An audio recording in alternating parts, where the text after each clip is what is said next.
for those people that are hesitant to set short-term goals, Yeah. yours is like hesitancy from a health perspective and But just still. history. Yeah. What do you feel is your greatest characteristic that keeps you working towards the goals, though, no matter what? Because you keep showing up in the gym. Because if something keeps happening, people would historically be like, well, I'm not going to set any goals because that's the case. And we spoke about that last week on the pod. You still kind of, like, the pivoting is, as frustrating as it is, like, that's a trait and a characteristic that I think every single person needs to possess. Because if you stop, it's over. Then, yeah. You know, no different to like if you stop in your business. Like you don't want to pivot heaps. You don't want to pivot out of like choice a lot of the time. Correct. But you need to pivot it out of necessity. Correct. So I think it's important to clarify.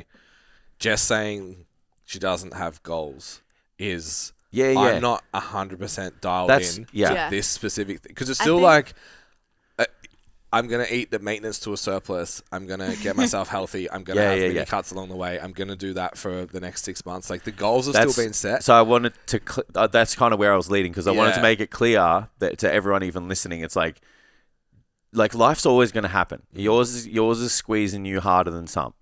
But there's still things that affect every single person. Correct. And they have to pivot. But it's like, they still have goals. They just turn the intensity or the pursuit down on the intensity of the pursuit down on the goal, but there's still something like you're still working in a capacity and you're like toning it down, which is still way beyond some people at all, because they just never set anything. Yeah. And you'll still make progress that is like exponentially greater in your downtime. Yeah. Than someone who's just not setting anything at all because they're too afraid to have that kind of deliberate action. Thanks, guys. That's really nice to hear, because I'm definitely hard on myself. Yeah, of course we are. That's what makes you great, though. Training's not good. Also me, 70 kilo bent over rows. What the fuck is up? Well, when you set yourself to such a high standard and you don't meet it, it does make you feel shit. Yeah. I don't know if you guys... You're used to your goals demanding so much of you. Yeah, did you guys have anyone over the 2 weeks of Christmas? They're like, oh, I feel shit, I feel this. And they're like, oh, I didn't get to go to the gym because I'm on holidays. And I'm like, this is called being a high achiever. Yeah. And this is called what the feeling's like when you don't live by your values. Yeah. Yeah. And I'm like... It sucks. I'm like, give me 2 weeks and you'll be back. Oh, I feel great. And I'm like, you're the example of that. You know, it's just like when you can't be at your absolute best that you know you can be at, you feel shit. Correct. But even a 70% version of you is still going to, mop the floor in terms of the progress. It's just, you're capable of more, and that's the hardest thing to kind of deal with right now. Yeah. Yeah. But you're still going to progress. You're still going to get results. You're still going to work towards. There'll still be a time when you look back on this and you're like, I got lessons from this. It weren't physical, but they were mental, and that's going to benefit me in the future. And now I'm going to be in a position where I'm fully fit. Yeah. And my mind is as strong as it can be. And it's like, that's when you just become absolutely fucking unstoppable. Yeah, I think, because like you kind of asked a question like through that, like how, I guess like what, holding yourself to that standard and whatnot. But like genuinely, it doesn't matter if it's a health thing, whether it's by choice, whether it's the cards that are dealt to you, like whatever it is. You owe it to yourself to control what you can control. Like, it's such a self-respect thing for me. Absolutely. Like, I feel like I'm letting myself down when I compare myself to a version of me that was powerlifting a top 5 fucking total for, like, my weight class off one comp. But, like, at the end of the day, like, I owe it to myself to still eat the food that's going to keep me healthy. I still owe it to myself to... Sure, training is 4 movements. One of them's really heavy and the other 3 are not very taxing. Yeah. Train a lot of arms and delts. Like, there's a reason they've grown. Like, it's the thing that doesn't stress me the fuck out. Yeah, yeah. You control what you can control. You owe yourself that. I have so much respect for myself. And I know that this resilience, exactly what you said, like, when I can drop the hammer. Yeah. It's over for you bitches. But until then, I will still keep making progress, remind myself by comparing the training videos, comparing the photos, by doing the things to be like, cool, like you're still progressing. Yeah.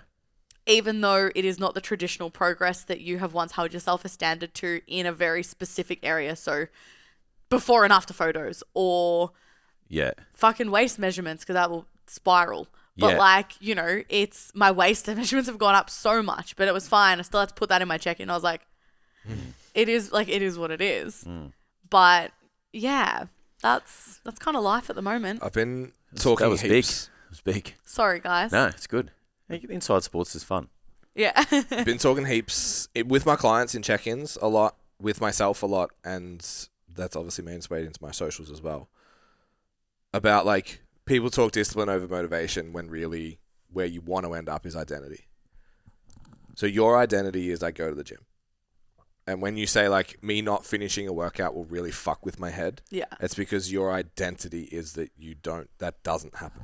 Yeah. Would you say that do the workout? Would you say your identity is the gym, or your identity is like you do the shit you say you're going to do, and when you don't do the shit you say you're going to do, you feel shit? Yeah, and a big expression of that is in the gym. Yeah, and that's why we like the gym so much. But I used to have my identity as the gym. Yeah, and I used to have my identity as a personal trainer. Yeah, and then you know when I wasn't able to train because I was injured, or when the gym's closed, like I was like in a fucking. I didn't even know who I was. Yeah. You know, and that's how you see like I kind of push back on the how you do one thing is how you do everything idea because of that. Because some people can be like, I identify as gym bro, and are fucking useless everywhere else because they don't identify with the hard work. They identify with the building. Or just like the outcome as well. Yeah. Like it's just So if you're someone who's like avoiding goals, avoiding whatever, and we're going like, well, Jess is, for normal population, you and I would be happy with a client that's setting goals the way Jess is. Now? Yeah. Absolutely. Like, I'm maintaining a surplus. I'm progressing in my training. Just want deliberateness. By the end of the year, this is what it's going to look like. I'm doing this, I'm doing this, I'm doing this. We're like, that is 100% tick fucking box goal setting. Absolutely. Jess just wants to say, we're going to nationals, I'm going to win. Yeah, and if I don't do that, it's not good enough. She also wants to be in a position where she can give it everything she's got. That's the one. If you're the person that's afraid of setting goals because motivation, discipline, life, whatever, like it's too hard, you're not in identity stage yet. And we were actually talking about it in the car, and this has come up heaps, is like, who you pretend to be is who you are. Yeah. So what would someone do who is this person? What would someone do who is in the shape you want to be in? Who is as strong as you want to be? Who does do the things that they say they're going to do? What would they do in this situation? And then just do it and do it and do it and pretend to be that person until you are. Yeah. And then that's your identity. Like since doing my cut, the amount of people that are just like, bro. And because I posted I'm up at 5 a.m., like I work and then I take 3 hours off with my family. Yeah, but it just looks ridiculous that you're up at 5. Dog at 5. Yeah, I've gotten over that phase of looking at your story being like he's better than me. I'm like, I know he has 3 hours off during the day. I know he hasn't gone to the gym yet and he's going to go see his son. I'm working when you're chilling well, bro. Enjoy your work with your son at fucking 9 o'clock, you dog. You lazy piece of shit. I sit down to my desk just being like, he's not working right now. I hope he's enjoying sunrise on TV at 9 o'clock. Yeah. But the amount of people that are just like, bro, how the fuck do you do all this? Yeah. And it's the answer, like, I'm not like, it's the fucking 5 a.m. cold shower. It's your morning routine. Did you not know that? Who I am. Like, it's like, I'm a business owner. Yeah. I pride myself on work ethic and getting the shit done. I'm also a father. I'm also a husband. And I also consider myself, not a very good one, but an athlete. So it's like, well, if that's... Stay humble, King. It's the best way to just, I never wake up in the morning and be like, I don't want to go to the gym. Because I am someone that goes to the gym at 6 a.m. every day. Yeah. Yeah. I don't like going to the gym sometimes, but I'll go anyway. Yeah. Because you are. That's who you are. Yeah. Just being very honest with everyone. Yeah. I was trying to say to my client the other day, I'm like, there's times where I hate the fucking gym. Yeah. But I'm someone who does the thing. Yeah. You know, and it's like you got to show up, right? Yeah. And I think that, when people have fitness inspirational people, like Fitspos, like they have people, this is where I think you can be inspired by them as the person in the action, not the physique. Yeah, the behavior. So you can't be like, if I do things like Jess, I'll look like her. Yeah. it's like you would go, what are the things that someone like if I want something similar to Jess in terms of like, I want to be strong, I want to have a good rig, like whatever. You're like, oh, she always shows up, and even when things aren't going her way, she pivots in a direction that's still working towards the goals. That's why I think it is beneficial to kind of have those people. Yeah. Right? Because like people are like, oh, if you're inspired by somebody's actions, like it's not like your goals are shit. And I disagree with that. Yeah. Like I think that you can be inspired by other people because you guys both have the same mission and you have the same ambitions. They're just way ahead of you. Yeah. So you can sit there and go, okay, well, what does this person do? And like, how do they show up for themselves? And what characteristics they possess? And what do they do during hardship? And all of that. You can't sit here and just be like, well, if I behave like this person, I'm going to look like that. Or I'm going to have this lifestyle. Or I'm going to make this much money. It's not about that. It's about what would, like you said before, it's like, what would they do? You don't even need to think about your future self. You could think about the person that has what you want. And you can see how you get there so easy because I think most people aren't able to see themselves at that point. Most people aren't able to look at Jess and be like, I could do that. Yeah. Most people look at Jess and go, fuck, I wish I had that outcome, or I wish I could do that. So it's easy. You have to externalize a lot of the time because you don't believe you can get the outcome. I didn't think I would ever look like I did at the photo shoot. So 12 months before that, I'm not going like, oh, what is fucking such and such? What are the boys that all competed that were part of me like, fuck, this is sick, to want to do the photo shoot? I wasn't sitting there going, I want to look like them. Because I wasn't sitting there going, what are their behaviors so I can get that shredded? Yeah. Because I was like, I don't look good shredded, so fuck it. Do you know what I mean? I couldn't see it. I do agree with that, but I still think that if you're in a circle like that, I think that that's super beneficial. So the issue is people go, don't compare yourself to others. Don't be inspired by others and their actions. Yeah. If you go about it and go, well, what did they do? Behaviors. I can do that. Yeah. Let's see where I land. Most people can't. So let me rewind. The ideal would be, where do you want to be in 6 months, 12 months, 3 years? What do you have to do to be that person? Most people can't see it. They can't go, I train 5 days a week. I never miss my macros. I get 8 hours sleep. They can't see themselves being that. So they have to go external and be like, well, I want to be like Jess. Yeah. The issue, like you're saying, is they go, I want to look like Jess. The outcome is, because I can't see what I look like there. Absolutely. Instead of going, I want to behave like Jess and see what that makes me 6 months, 12 months from now. Absolutely. So I get the externalization, and I think the idea of telling people not to do that is stupid, like you said. Yeah, because if you can't feel it yourself, where are you supposed to get that inspo from? Well, and like, it's not motivation. And it needs to be, you need to see someone who acts the way you, like, who has the outcome that you want, so it becomes real.